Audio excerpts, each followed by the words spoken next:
BFM Business, Intégral Bourse. Dans Intégral Bourse, on va faire maintenant le point des marchés obligataires, qui risquent de réagir aux nombreuses statistiques que l'on va avoir cette semaine en Europe, avec en point d'orgue, bien entendu, les chiffres du PIB, de nombreux PIB de la zone euro, à commencer par la France. Yannick Lopez est en ligne avec nous. Bonjour. Bonjour. Vous êtes directeur de la gestion taux chez Ofi Asset Management.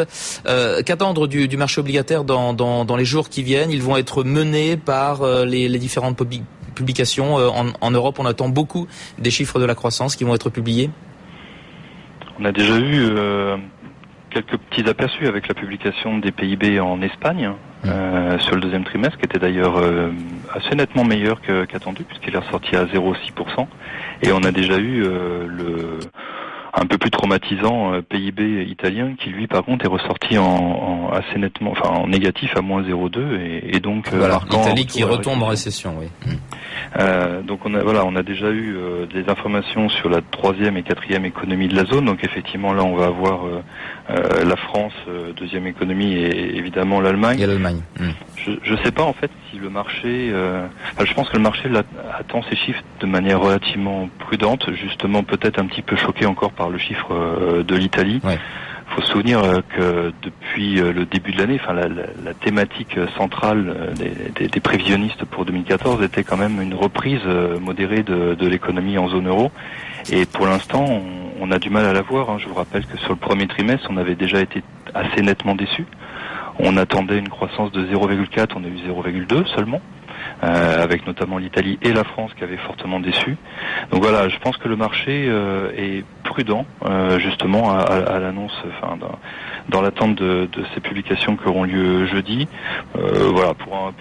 Pour mémoire, pour l'instant sur l'Allemagne, on attend sur le deuxième trimestre moins 0,1. Faut dire qu'eux, ils avaient fait un premier trimestre qui était très bon, à plus 0,8.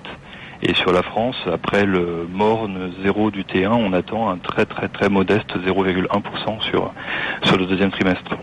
Est-ce qu'on va encore avoir des taux obligataires comme ça qui vont rester historiquement bas sur le Bund par exemple? À quoi peut-on s'attendre? C'est vrai que pour l'instant, pour être très très honnête, les dynamiques éventuellement haussières sur les taux d'intérêt en zone euro sont pas vraiment en place. On a d'un côté une banque centrale européenne qui agit ou promet d'agir massivement pour contenir les taux d'intérêt et éventuellement même écraser la partie longue de la courbe le plus possible et réduire ce qu'on appelle la fameuse fragmentation dans la zone. Celle qui en fait consiste à avoir des entreprises allemandes et françaises empruntées à des taux qui sont substantiellement inférieurs à ceux de l'Italie ou de l'Espagne par exemple. Donc tout ça pour revigorer le marché domestique. Donc voilà, on a une banque centrale qui est sur le pied de guerre, l'arme à la main.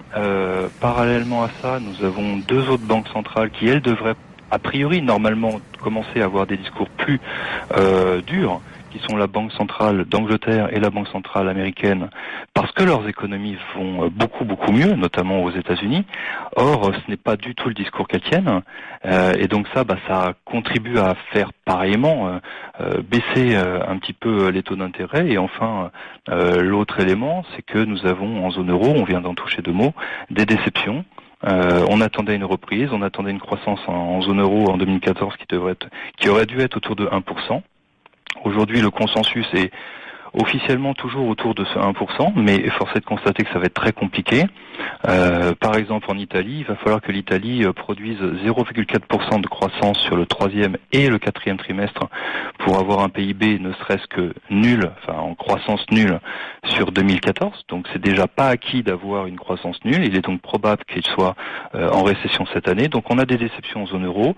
On a donc un risque déflationniste qui malheureusement reste très présent. Et ça, évidemment, cela appuie sur les taux d'intérêt. Yannick Lopez, c'est tout le temps qui nous reste. Merci infiniment d'avoir été en direct avec nous aujourd'hui, directeur de la gestion taux chez Ofi Asset Management.